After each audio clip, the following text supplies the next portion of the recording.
envoie 2,2 gigas de données en ligne. Dans la suite des ransomware, c'est cette saloperie qui peut s'exécuter sur vos téléphones, vos ordinateurs, pour encrypter une partie de vos données. Dans le cas de Canon, ils ont tout réinstallé, ils ont éteint leur serveur, mais ils se sont fait voler des données et il y a une rançon à payer. Pour l'instant, ils ne l'ont pas fait, ils ne l'ont pas payé. Et vous avez les pirates qui ont envoyé 2,2 gigas de données en ligne. Ils vont peut-être passer à table pour payer la suite. Sylvie, bonsoir, Patrice. Mais dans ces cas-là, on aura des suites. J'ai également parlé de la reconnaissance faciale qui s'installe aux douanes américaines. Vous avez les douanes américaines qui ont un partenariat avec Clearview, une start-up new-yorkaise qui a siphonné plus de 3 milliards de photos en ligne. Et ça concerne peut-être vos photos. Et c'est là où le bas blesse, comme on dit. Vous pourriez peut-être, dans un futur assez proche, passer les douanes américaines et proposer beaucoup plus que votre photo, justement. Proposer beaucoup plus que vos photos.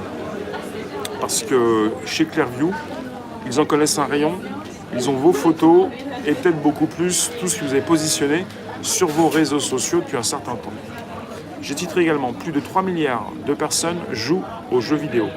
C'est-à-dire 40% de la population mondiale. 40%. C'est énorme.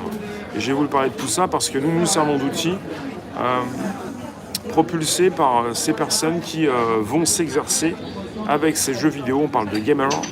Et ça concerne une population qui s'est installée sur Twitch, mais pas seulement. 10 fois plus grand, vous avez YouTube. YouTube mène le jeu. Vous avez maintenant Microsoft qui voudrait également. Ils ont pas réussi avec Mixer. Ils sont passés en partenariat avec Facebook. Ils s'annoncent prochainement avec leur plateforme, la Xbox Game Pass. Tout ceci donc entre en concurrence avec la proposition de Stadia par Google. Il y a à la rentrée beaucoup de choses intéressantes pour les gamers. Salut Isabelle. Et justement pour tous ceux qui sont concernés par ces jeux vidéo. Je vous ai également parlé de Acoin. La crypto-monnaie africaine du rappeur Akon. Rappeur basé à Los Angeles, qui veut donc bâtir la ville du futur, une smart city, avec une crypto-monnaie, Acoin. Et d'ici 3 ans, elle commencera à émerger du sol, avec une finalisation en 2029.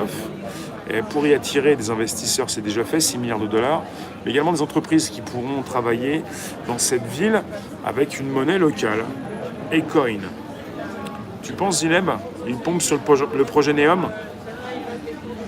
Et pourquoi pas avoir un immense projet? Moi, ce qui m'intéresse pour la blockchain, c'est les immenses projets qui font tourner une crypto, mais le projet est important parce que vous pouvez souhaiter investir. Je ne suis pas votre conseiller financier.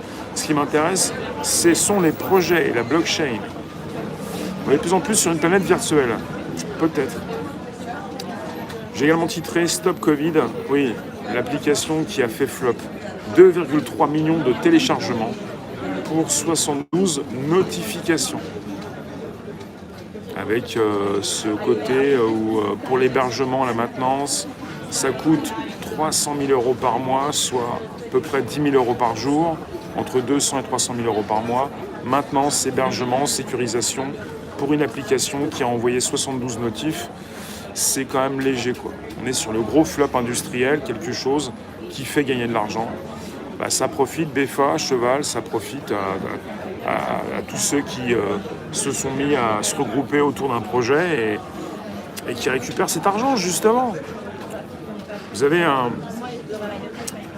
le Bonjour la base pour l'Apple Podcast, Spotify et SoundCloud. Vous pouvez aller faire un tour dans ces centaines d'émissions que j'ai déjà réalisées depuis fin juin 2018. Vous avez plusieurs centaines d'émissions, ça fait plus de 2 ans que je diffuse du podcast, qui se retrouvent sur ces plateformes, l'Apple Podcast, Spotify et SoundCloud. Et quand j'ai parlé de Stop Covid, j'ai déjà précisé en détail qui récupérait l'argent, qui avait lancé le projet. Donc, faites un petit tour, ça risque et ça peut et ça va vous intéresser. Donc je vous remercie, je vous répète les titres. Canon victime d'un ransomware ne cède pas. Les pirates envoient 2,2 gigas de données en ligne. La reconnaissance faciale s'installe aux douanes américaines. Plus de 3 milliards de personnes jouent aux jeux vidéo. Acoin, la crypto-monnaie africaine du rappeur Acoin. Et Stop Covid, 2,3 millions de téléchargements pour 72